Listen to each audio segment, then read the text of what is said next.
Em 2 Timóteo 4,20, o apóstolo Paulo instrui o jovem obreiro, Timóteo, a que pregue a palavra insta a tempo e fora de tempo, que redargua, que repreenda, que exorte com toda longanimidade e doutrina, né? E eu creio que essa era a principal preocupação do apóstolo Paulo ao escrever essa segunda carta a Timóteo. E, de fato, o jovem Timóteo jamais deveria ser levado por outras distrações que lhe desviasse o foco, que era a pregação da mensagem cristocêntrica. E podemos dizer que o conselho dado a Timóteo não tem sido muito bem aproveitado aí por muitos pregadores modernos, pelos pregadores do nosso século, né? E por quê? Porque em muitas igrejas o foco da mensagem cristocêntrica, o que deveria ser cristocêntrica, tem sido substituído por outras coisas totalmente alheias e desnecessárias. Nós temos visto muitas pregações que nos deixam estupefatos e até mesmo preocupados, né? E eu quero esclarecer aqui que o meu objetivo não é ensinar você a pregar a palavra. Nós temos um curso que ensina, mas eu quero identificar e alertar sobre alguns desvios cometidos no meio, né, do Arraial dos Santos. Eu sou o pastor Altemar Oliveira e eu gostaria de trazer aqui para você 7 erros comuns que frequentemente os pregadores cometem aí nos púlpitos das nossas igrejas e que nós devemos evitar veementemente. Então, vamos a eles.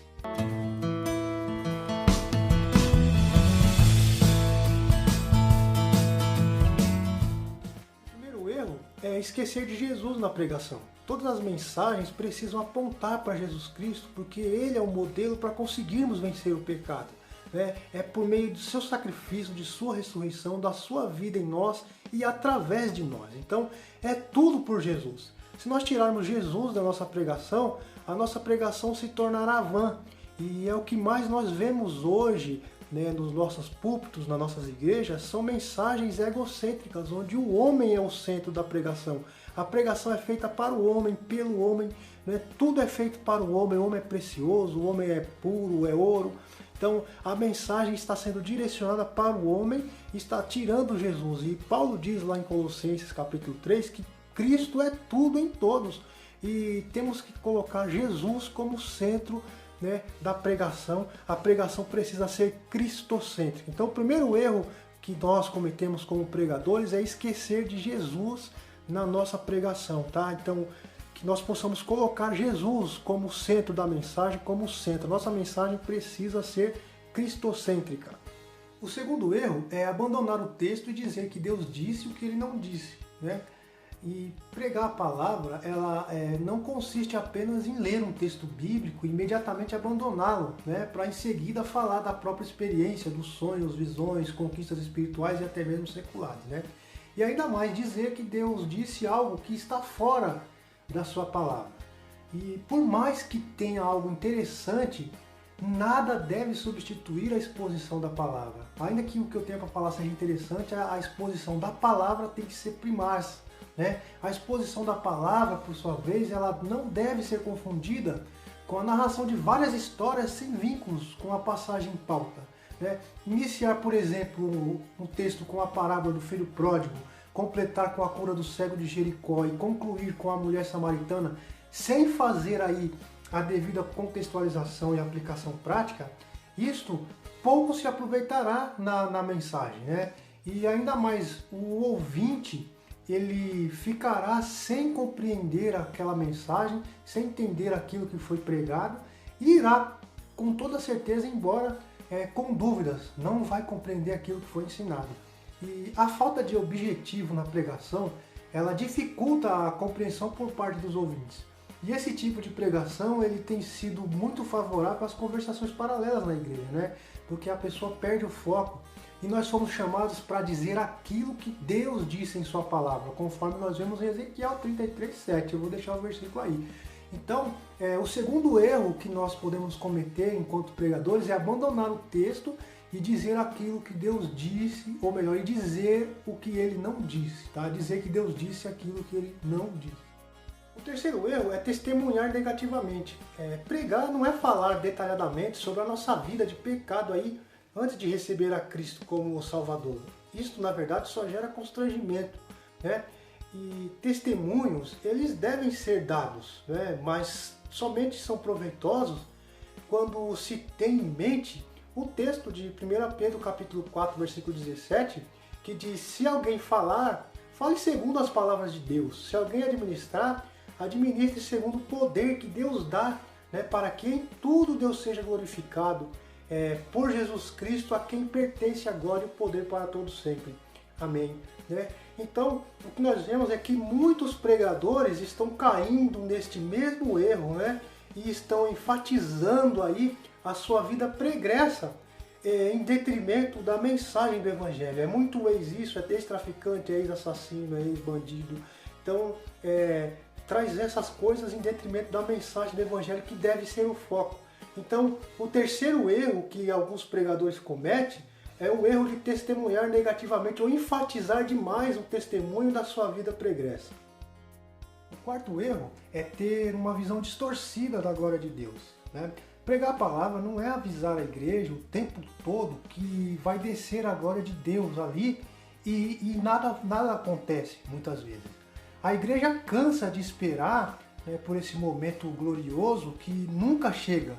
E qualquer crente que seja instruído na palavra de Deus vai saber, vai notar, vai entender que a glória de Deus não se manifesta através desses expedientes. Não é o pregador dizendo que a glória de Deus vai descer, que a glória descerá, né? O máximo que esses pregadores conseguem é transmitir uma ideia errada acerca da glória de Deus, principalmente para aqueles que são novos convertidos. E fazendo isso, trazer uma visão distorcida da glória de Deus nos leva fatalmente aí ao quinto erro, né, que nós vamos falar agora. O erro número 5 é querer atuar no lugar do Espírito Santo, né, no lugar do Espírito de Deus na igreja. E pregar não é tratar asperamente a igreja, porque a igreja não está dando glória a Deus.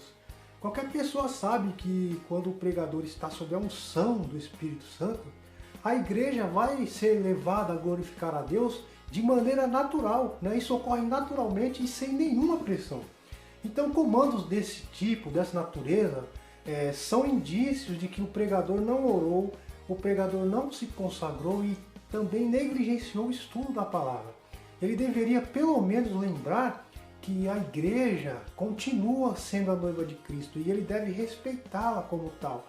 O pregador ele deve ter em mente que ele é simplesmente um instrumento. Ele não é Deus. Ele é um instrumento pelo qual Deus utiliza para levar a sua palavra. Então, o erro número 5 que os pregadores cometem é querer atuar no lugar do Espírito Santo. É querer dar comandos à igreja, é querer levar a igreja a glorificar a Deus de maneira forçada. E o erro número 6 é ficar nervoso ou ansioso. Eu costumo dizer para os meus alunos de oratória que sentir um friozinho na barriga é normal. Afinal, nós somos humanos e ao subir na tribuna para falar das coisas de Deus, nós estamos tratando de algo muito sério e a responsabilidade é muito grande, não é? Então é normal que até certo ponto o pregador ele esteja com um certo nervosismo. Uma certa tensão ali pelo senso de responsabilidade é comum. Eu mesmo, depois de 15 anos de ministério, continuo tendo esse friozinho na barriga ao subir no púlpito pelo fato de ter responsabilidade com a mensagem. Mas é necessário que tenhamos o autocontrole e que não podemos deixar que o nervosismo, esse nervosismo, acabe atrapalhando aí a mensagem, a exposição do Evangelho. Tá? Então, o sexto erro que alguns pregadores cometem é ficar nervoso e até mesmo ficar ansioso demais, atrapalhando aí a exposição do Evangelho. O erro número 7 é tentar agradar as pessoas. E esse ponto é bastante perigoso, porque geralmente nós temos a tendência de querer soar bonito aos ouvidos daqueles que estão nos ouvindo, dos ouvintes, né? E seja na hora do preparo da mensagem, ou até mesmo quando você estiver pregando em cima da tribuna, não fique preocupado em agradar as pessoas. Não se preocupe em querer agradar, porque você foi chamado para anunciar o Evangelho. E o apóstolo Paulo, ele bem nos lembra isso na sua segunda carta a Timóteo, lá no capítulo 4, versículo 3 em diante, que ele diz: pois haverá tempo em que não suportarão a sã doutrina, pelo contrário, cercar-se-ão de mestres segundo as suas próprias cobiças, né? Como que sentindo coceiras nos ouvidos, e se recusarão a dar ouvidos à verdade, entregando-se a fábulas. Ou seja, o que o apóstolo Paulo diz aqui? As pessoas, os seres humanos, querem ouvir aquilo que lhes parece bom, né? E quando nós recebemos ou até mesmo comunicamos uma mensagem que massageie o nosso ego, até pode parecer à primeira vista algo bom, mas a médio e longo prazo é danoso, é muito perigoso para a nossa vida espiritual.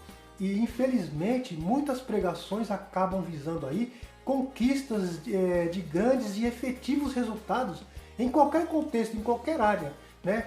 Mensagens do tipo como ser o melhor marido, como atrair e fidelizar pessoas para o reino, 7 passos para a prosperidade financeira, como alcançar sucesso através da fé.